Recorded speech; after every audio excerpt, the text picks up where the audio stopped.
আসসালামু আলাইকুম প্রিয় বন্ধুরা। অনেক দিন পরে রোদ উঠল। রোদ ওঠার সঙ্গে সঙ্গেই মনে হচ্ছে জীবনটা যেন আবার ফিরে পেলাম।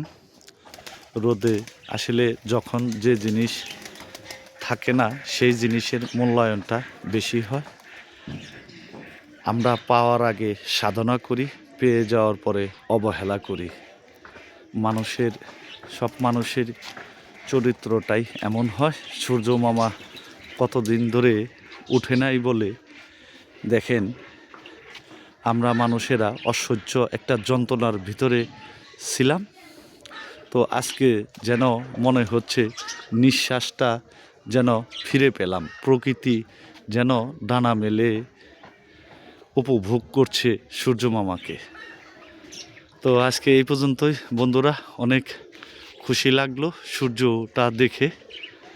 আলহামদুলিল্লাহ, আল্লাহ মুক্তি দিক আমাদের এই গজব থেকে। আল্লাহ হাফেজ, ভালো থাকবেন।